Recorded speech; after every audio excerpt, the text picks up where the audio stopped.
Greetings, everyone. I hope you're doing good and all is well.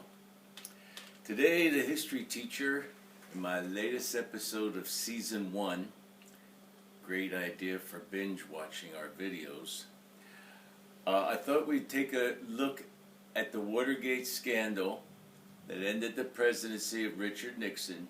I want to make it easy for you along a timeline basis. So, what we're going to be looking at today is the Watergate scandal and the people all involved. June 17th, 1972, 5 men broke into the Democratic National Committee headquarters at the Watergate apartment office complex building. And they were arrested while inside the offices. Pretty hard to deny a smoking gun. When they were arraigned the next day in court after being arrested, it was discovered that 2 of the 5 had very close ties in working with the Committee to Re-elect the President, that being Nixon. And it was commonly referred to as CREEP, Committee to Re-elect the President. These 2, Howard Hunt and James McCord, both disavowed any connection to a higher conspiracy and any connection to the White House.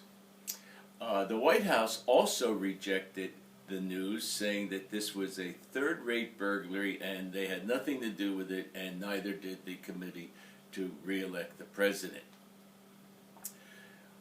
They termed it a third-rate burglary in the hopes that it would go away, because third-rate burglaries happen every day. Nixon went on in November 1972 to beat the Democrat nominee George McGovern in a landslide victory. The economy was good, Vietnam was winding down, law and order had processed forward, and Nixon won in a landslide. The great victory, though, for Nixon in November would not last much longer. By January 1973, the 5 men were convicted, and it didn't sit too well with them. One of them, this guy here, Howard Hunt, a CIA operative, demanded $1 million in hush money and was almost about ready to get it. Another former CIA agent, who was an electronics expert, is this guy here, James McCord. When he found out that he was guilty, he started to sing as well, and he was not going to be a scapegoat. He wrote a letter to the judge, Judge Sirica, after he was convicted, and said, hey, there are other people higher up involved in this, and I'm ready to name names. And of course, this was a big, big deal. The media picked up on this and started to really hound Nixon for accountability. They wanted him to come up with some answers and results, and Nixon answered by hiring a special prosecutor, which is an independent third party with a lot of legal power to investigate and come to some sort of conclusion. On April 30th, 1973, Nixon tried to actually look like he was doing something about this and reach for accountability. So he fired 2 of his leading advisors, John Ehrlichman and H.R. Haldeman, who had been with Nixon for a long, long time. They were top advisors. They had to go. They knew about the break-in, and Nixon fired them, hoping that would appease all the investigations. He also fired another one, John Dean. And Dean is an interesting character, and we're going to look at him. Dean suspected that Nixon was throwing him under the bus. He had feared that he would take the blame for all of the break-in and the subsequent cover-up. So, of course, John Dean started to sing, and he sang the loudest. The Senate was opening up hearings to gather information to see if anything had been done wrong. They appointed their own special prosecutor, this guy, Archibald Cox.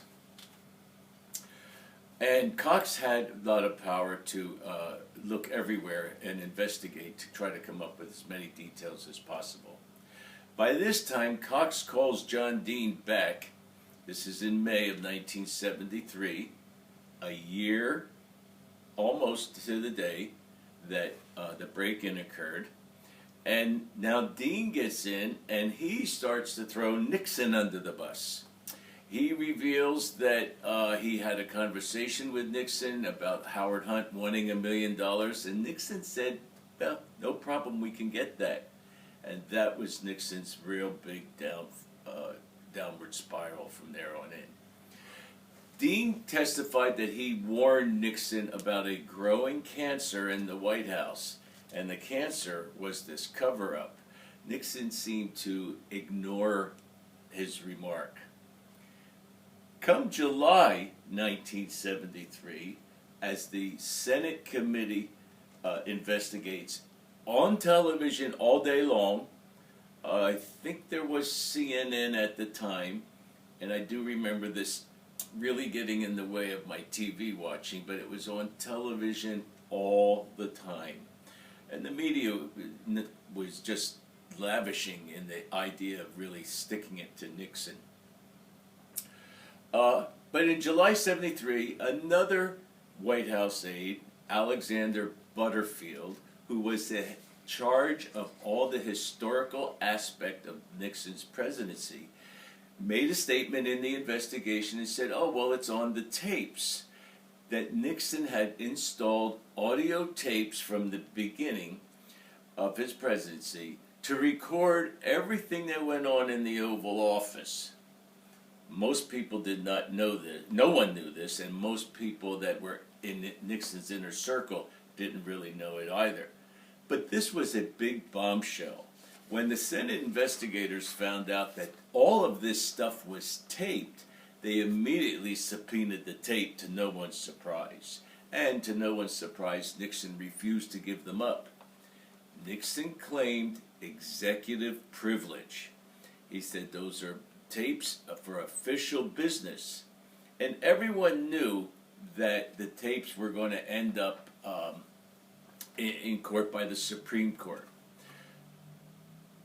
Nixon also went on the offensive.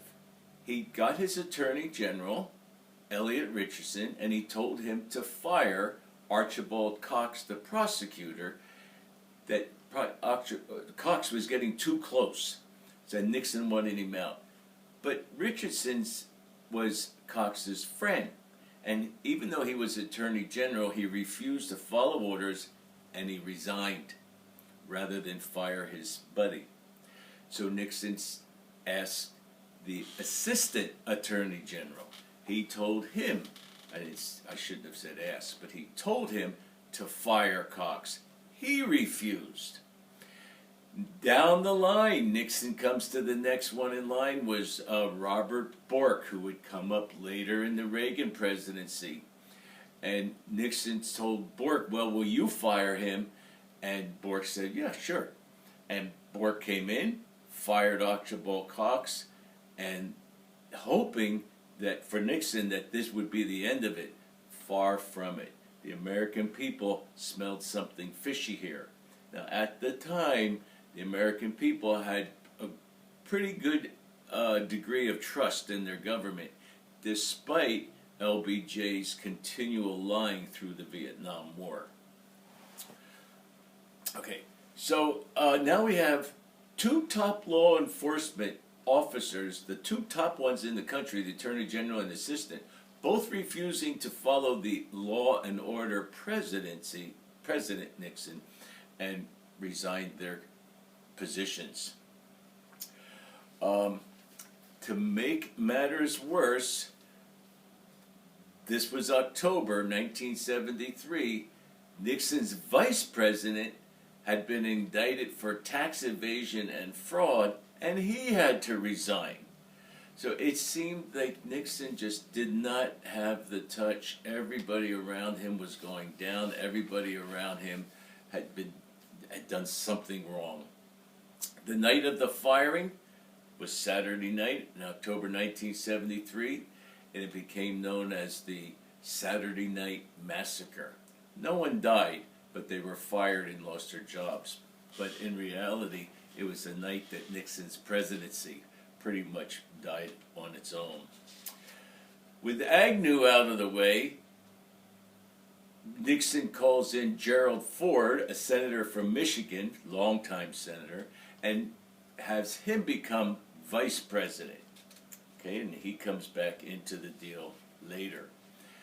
Furthermore, now with Archibald Cox fired, Nixon appoints his own special prosecutor, Leon Jaworski.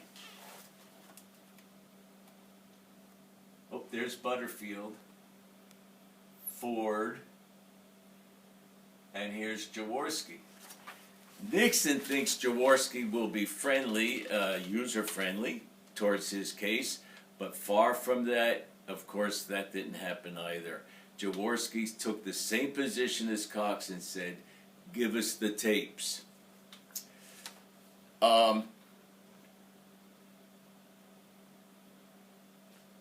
As it was, the Supreme Court hears the case. The Supreme Court decides this is a criminal case and not historical evidence privileged to the executive office. They demand and order Nixon to give up the tapes. Nixon, listening to the tapes, realizes that, oh, there's incriminating evidence on the tape that he wasn't really aware of, and said in passing, one of them being the remark to John Dean that he could get the $1 million to hush money to Howard Hunt. When Nixon realizes this, it all falls apart, and he knows that he has to resign. And August 1974, just barely 2 years after the break-in, Nixon resigns the presidency. Gerald Ford, his vice president, becomes president, excuse me, and then, of course, in September, less than a month later, he pardons Nixon for all crimes and any crimes he did or might have done. And that hopefully would be the end of Watergate. It caused a fury at the time. People thought it was a deal that Nixon made him vice president in case he should ever need a pardon. That's probably not what happened, but that's the way it worked out. And Ford, history has proven Ford right, that it was probably the better thing for the country to be done with it and go endlessly. One of the big things, Nixon goes to presidency, only one to resign. Another big thing, the media begins to grow in power and realizes just how much power and muscle they might possess. Hope you took notes. Feel free to use the notes on the lesson review 1 to 5 for 19.2. Feel free to use the notes during the quiz and the test. Have a fine day. Peace.